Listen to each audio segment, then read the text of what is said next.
preço da gasolina e do diesel sobem nesta quinta-feira com o aumento do ICMS. O impacto será de 15 centavos por litro na gasolina e 12 centavos por litro no diesel. Estou buscando fazer nos programas o início intercalado de cada pauta. E, inclusive, essa pauta já tem uma pegada mais da economia, já vai casar aí começando com o comentário do Bruno Musi. Fica à vontade. Bom, legal, vamos lá. Primeiro, vou começar minha fala falando o seguinte, eu acho que a única forma que a gente tem de seguir nessa luta é entender que ela é de longo prazo, e eu já vou fazer o link com o ICMS, tá? Que ela é de longo prazo e que é uma batalha realmente das ideias. Enquanto as pessoas não entenderem os números, não entenderem que isso realmente afeta a vida, especialmente daqueles mais pobres, o discurso mentiroso da esquerda, que não tem o freio moral nenhum com a verdade, ou com a mentira, perdão, ou seja, ele não tem preocupação nenhuma em mentir, com um discurso muito mais fácil de ser compreendido e agradável, eles seguirão tendo mais adeptos caindo nessa teia de mentiras que eles fazem. E eu vou fazer eu fiz um vídeo no meu canal do YouTube, que é onde eu faço as análises mais aprofundadas ali, tirando a parte técnica para tentar passar esse lado educacional. Tem a ver justamente com esse lado do ICMS e com as contas públicas que foram anunciadas essa semana. Vou tentar ser o mais breve e mais fácil possível aqui. Depois, se tiverem dúvidas, a gente entra nela. E por que eu acho importante? De novo, porque as pessoas que acreditam nessas mentiras, que acham que essas matérias são complicadas de entender, é justamente aquela pessoa que mais sofre quando o preço do pãozinho sobe. E quando o preço do pãozinho sobe, tem direta relação com essas políticas populistas e intervencionistas do governo. Ou seja, foi anunciado essa semana um rombo nas contas públicas de 230 bilhões de reais. Ou seja, o governo gastou 230 bi a mais do que ele arrecadou. Imagina na tua casa, você ganha 10 e gasta 12. Alguém tem que te emprestar 2 para fechar a tua conta, certo? Certo. Você vai tomar empréstimos e, portanto, você vai se endividar mais. Você vai se endividando ano a ano. Chega um momento que ou quem te empresta dinheiro te empresta uma taxa de juros alta, que o teu risco é maior, ou fecha as portas para você e não te emprestam mais, que era o caso da Argentina, até agora, que já no primeiro mês surpreendeu e conseguiu gente financiando novamente a dívida deles. Pois bem, o que eu quero dizer aqui é que o governo, com esse déficit de 230 bilhões, que foi a exceção do ano da pandemia, que teve aquelas distribuições dos auxílios e tal, foi o pior ano da história do Brasil. O pior ano da história, que é medido desde 1997, esses dados, é o pior ano da história. Dezembro foi o pior dezembro da história em relação a gastar mais do que arrecadar. E isso traz consequências no médio e no longo prazo. No curto prazo, não, porque ele está injetando dinheiro na economia, se endividando mais, e isso parece para as pessoas que está tudo bem. Quando você começa a entrar nos números, nas entrelinhas, não está. E aí eu chego na pauta do ICMS. Aí o governo, no relatório deles, que eu debuguei para ler inteirinho, eles falaram o seguinte, olha, o rombo foi de 230 bi. Mas se nós tirássemos o precatórios que nós pagamos, de 92 bi no ano passado, esse rombo cairia para 140. Se nós tirássemos também o auxílio que a União deu aos estados por conta do ICMS que foi derrubado no ano passado, esse rombo cairia para 110 bi. Ou seja, atingiria a nossa meta. Imagina na nossa casa, se a gente chega para o nosso credor e fala assim, olha, cartão de crédito, se eu tirasse o pagamento que eu tenho que fazer para você, minhas contas estariam bem. Escola dos meus filhos, se eu tivesse que tirar da conta aqui, também estaria tudo bem, tá? Então eu não estou tão complicado assim, você pode me emprestar dinheiro, viu, banco? Isso é uma bizarrice sem tamanho.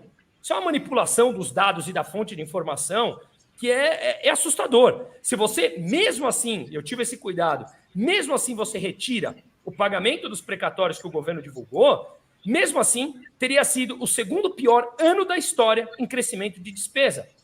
Governo gastando mais do que arrecadando. Essa conta chega. Você se endivida mais, a economia, no médio e no longo prazo, vai piorando, a taxa de juros sobe, porque ninguém quer emprestar para alguém que está extremamente endividado, taxa de juros sobe, complica a vida, especialmente dos mais pobres. Moeda desvaloriza, preço da farinha sobe, preço do pãozinho sobe, e aí, obviamente, é a esquerda, é o mais pobre que paga o preço, que é justamente aquele que acredita no encantador de cobras, que é a esquerda. Então, impostos, para mim, para ser claro, se nós entendermos como funciona a máfia através da extorsão, como funciona o crime organizado através da extorsão, em que ele te obriga a chegar, por exemplo, numa comunidade e você pagar o gás, pagar o não sei o que lá dentro da comunidade por crime organizado, o Estado é igualzinho. Ele obrigatoriamente, através da coerção, ele toma parte do que a grande parte da população produz, 30%, 40%, 50%, não importa. Você toma isso através de impostos e usa esse dinheiro como eles querem, para sustentar o seu próprio bem-estar.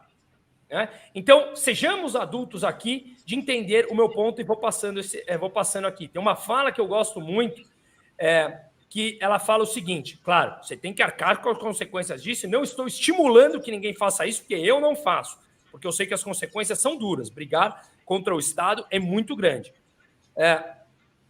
Imposto é roubo, sonegar é legítima defesa e o Estado é pior do que uma máfia. E eles têm total a máquina pública na mão para fazer o que quiser para te doutrinar. Repito, não estou incentivando que não paguem os impostos. As consequências são duras, são drásticas e são bravas. Portanto, eu pago e estou 100% em dia com eles, apesar de eu não concordar. Mas o único que eu quero dizer, se atentem, porque quem tem a máquina pública na mão vai mentir o tempo todo e vai usar ela a seu bel prazer. E quem paga isso, no médio ou no longo prazo, é sempre, sempre, sempre o mais pobre. Obrigado, Bruno. Laudelino. Interessante esse ponto que o Bruno colocou, e é verdade, toda a tua relação com o Estado sempre vem acompanhada de uma ameaça de morte. Quando você fala isso, o pessoal fala assim, pô, peraí, que exagero, eu pago o meu IPTU ali, se eu não pagar vão me matar? Não vão te matar. Eles vão entrar com um processo administrativo, se você não pagar, teu imóvel vai a leilão, um dia a polícia vai na tua casa para te tirar de lá, e se você resistir, eles vão dar tiro em você. Só por causa do IPTU.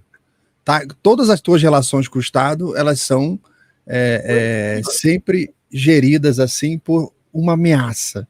Tem sempre um negócio te pairando assim, de que se você não cumprir aquilo, vai doer na tua carne, né?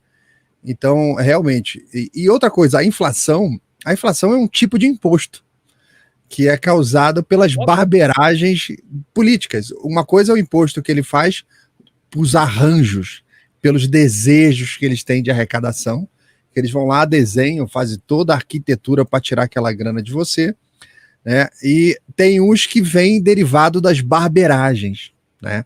O Brasil chegou a ter 13 trilhões de de inflação, num período ali que precedeu o Plano Real, ali de poucos anos antes, a inflação acumulada 13 trilhões e meio.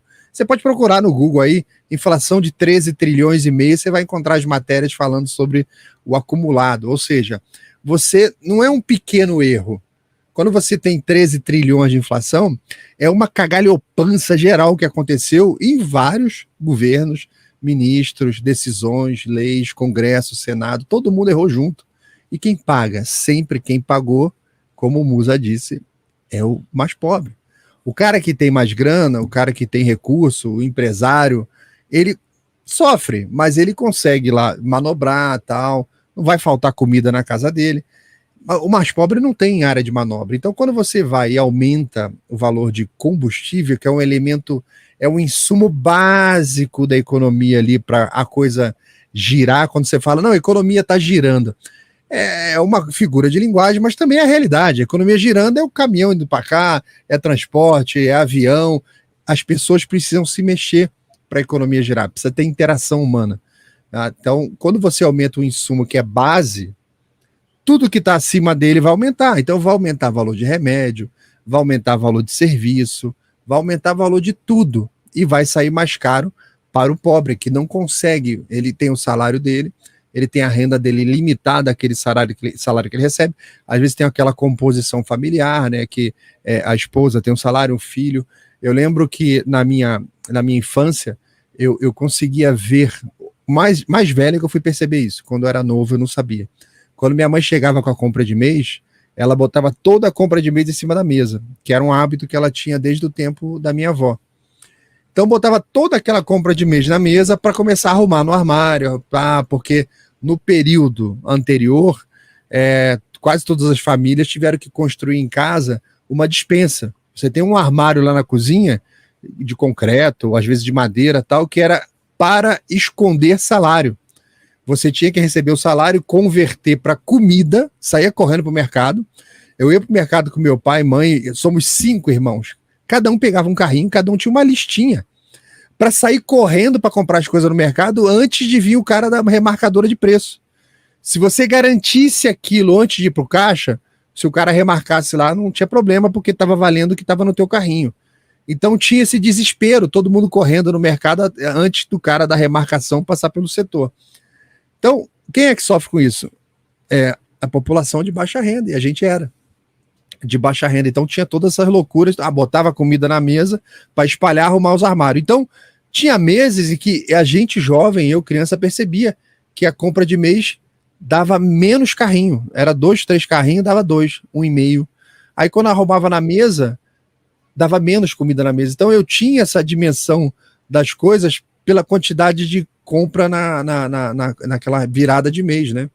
É o que, se deixar a inflação disparar, é o que vai acontecer de novo. Cara, vai aumentar remédio, vai aumentar comida, vai aumentar serviço, vai aumentar tudo que é tão difícil para aquela população mais pobre conseguir, né? Então, assim, esse é um tema econômico, o Musa já explicou muito bem, recomendo todo mundo a seguir o Musa nas redes, é o melhor analista que a gente tem hoje no YouTube, falando uma coisa popular. Se você quiser se aprofundar, você vai entrar nos grupos dele, que ele entra em mais detalhamentos, aí que você vê que o que ele coloca para a gente nas redes sociais é só uma fração do que ele está apurando, né? É muito bom e uma honra enorme estar aqui compartilhando a tela com o Musa.